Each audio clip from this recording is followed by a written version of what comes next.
युद्ध से पहले कर्ण अर्जुन से मिलने क्यों गया था? आइए दोस्तों वीडियो में जानते हैं। 99% हिंदू इसे नहीं जानते।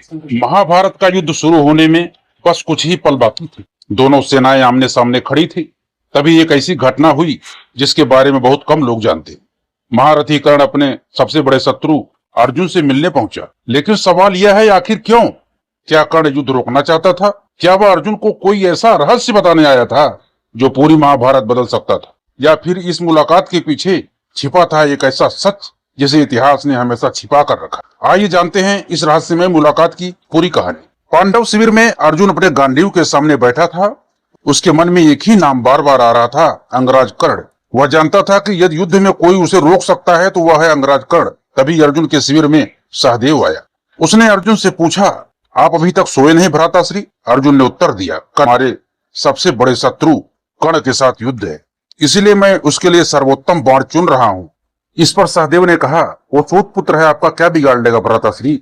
यह सुन अर्जुन तीखे स्वर में बोला, वो चाहे किसी का भी पुत्र हो, किंतु यह न भूलो कि कोई साधारण योद्धा उस कौरव सेना का प्रधान सेनापति नहीं बन सकता, जिसके प्रधान सेनापति स्वयं गंगा पुत्र भीष्म और गुरुवर द्रोणाचार्य जैसे महारथी रह चुके हैं।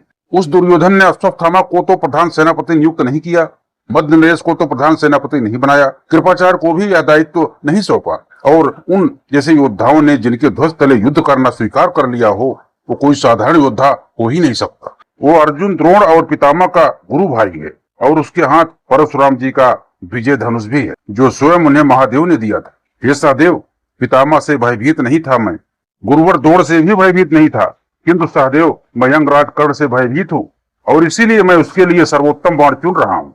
इतना कहकर सहदेव अर्जुन के शिविर से बाहर चला जाता है। किंतु तभी रात के सन्नाटे को चीरता हुआ एक अकेला रथ पांडव शिविर की ओर बढ़ने लगा।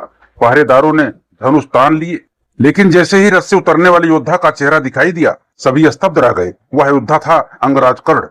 अर्जुन शिविर से बाहर आए, उसकी आंखें कर्ण पर टिक गई। दोनों महायोद्धा पहली बार युद्ध से पहले आमने सामने खड़े थे। अर्जुन बोला, अंगराज कर्ण, क्या तुम रास्ता भटक गए हो? यह पांडवों का शिविर है, कौरवों का नहीं। कर्ण हल्का सा मुस्कुराया, रास्ता नहीं भटका अर्जुन, आज मैं स्वयं तुम्हारे पास आया हूं। अर्जुन ने गांडीव अपने हाथ में कस लिया। क्यों, क्या युद्ध से पहले कोई छल करना चाहते हो? कर्ण ने सिर हिलाया। नहीं अर्जुन, यदि छल करना होता तो मैं आधी रात में तुम्हारे पास अकेला क्यों आता? यह सुनकर अर्जुन भी कुछ क्षण शांत हो गया। फिर उसने पूछा, तो बताओ, इतनी रात गए तुम मेरे शिविर में बाहर क्या कर रहे हो? कर्ण ने गहरी सांस ली। कल जब सूर्य अस्त होगा तब हम दोनों में से केवल एक ही जीवित रहेगा, इसलिए मैंने सोचा अपने सबसे बड़े प्रतिद्वंदी से एक बार मिल लूं। अर्जुन ने भौहें सिकोड़ ली। प्रतिद्वंदी? कर्ण ने तुरंत उत्तर दिया, शत्रु तो हमें परिस्थितियों ने बनाया है, लेकिन योद्धा के रूप में मैं तुम्हारा सम्मान करता हूँ। अर्जुन पहली बार चुप हो गया। कर्ण आगे बोला, तुम्हारे गांडीव की चर्चा मैंने वर्षों से सुनी है। आज तक मेरे मन में केवल एक इच्छा रही है, यदि युद्ध करूं तो संसार के सबसे श्रेष्ठ धनुर्धर से करूं। अर्जुन मुस्कुराया, और मेरे मन में भी यही इच्छा रही है कि मैं उस योद्धा से युद्ध करूं जिसे हर कोई अजय कहता है। कुछ पल दोनों एक दूसरे को देखते रहे।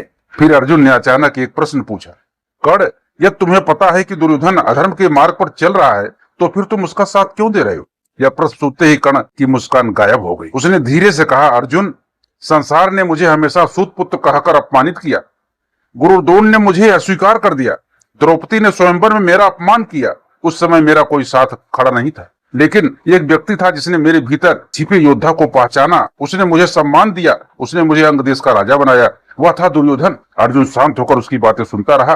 कर्ण बोला, जिसने मेरा हाथ सबसे बुरे समय में थामा, मैं उसे कठिन समय में कैसे छोड़? अर्जुन ने गंभीर स्वर में कहा, और मैं उस धर्म का साथ कैसे छू जिसके लिए श्री कृष्ण स्वयं सारथी बने हैं? दोनों के उत्तर अलग थे, लेकिन दोनों अपनी अपनी प्रतिज्ञा पर अडिग थे। अर्जुन ने पूछा, कर्ण, कल युद्ध का परिणाम चाहे जो भी हो, लेकिन एक बात बताओ, क्या तुम्हें मृत्यु का भय नहीं है?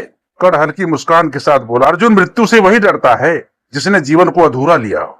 मैंने जन्म से लेकर आज तक केवल अपमान, संघर्ष और तिरस्कार देखा है। जिस व्यक्ति ने हर दिन मरकर जीना सीख लिया हो, उसे एक बार आने वाली मृत्यु कैसे डरा सकती है? मुझे अपने प्राणों की चिंता नहीं है।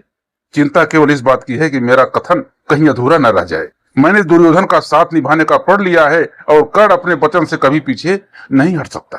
यदि रणभूमि में धर्म निभाते हुए मृत्यु मिली तो वह हार नहीं, सबसे बड़ा सम्मान है। इसीलिए अर्जुन, मुझे मृत्यु का कोई भय नहीं। मुझे केवल इतना भय है कहीं इतिहास यह न कहे कि कर्ण अपने वचन से डगमगा गया था। प्राण चले जाएंगे लेकिन मेरा स्वाभिमान और मेरी प्रतिज्ञा मेरे साथ अमर रहेगी।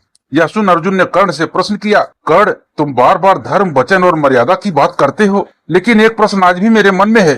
यदि तुम धर्म को इतना जानते थे तो दूत सभा में द्रौपदी का अपमान क्यों किया? एक नारी का अपमान देखकर भी तुम मौन क्यों बैठे रहे, बल्कि स्वयं कटु वचन क्यों बोले? कर्ण कुछ क्षण मौन रहकर बोला, अर्जुन यह प्रश्न मेरे जीवन का सबसे भारी प्रश्न है। रणभूमि में मैं हजारों बाणों का घाव सह सकता हूँ, लेकिन इस प्रश्न का भार आज भी मेरे हृदय पर है।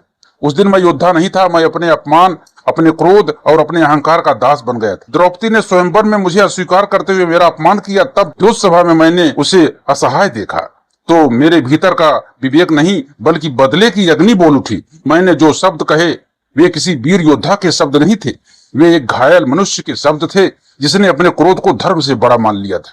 यह सुन अर्जुन ने पूछा, तो क्या तुम्हें अपने उस कर्म पर पछतावा है? कर्ण आंखें झुकाकर बोला, हाँ अर्जुन, बहुत पछतावा है। मनुष्य के जीवन में कुछ ऐसे क्षण आते हैं जब एक गलत निर्णय उसकी सारी महानता पर प्रश्न चिन्ह लगा देता है। दूत सभा का वह क्षण मेरे जीवन का सबसे बड़ा कलंक है।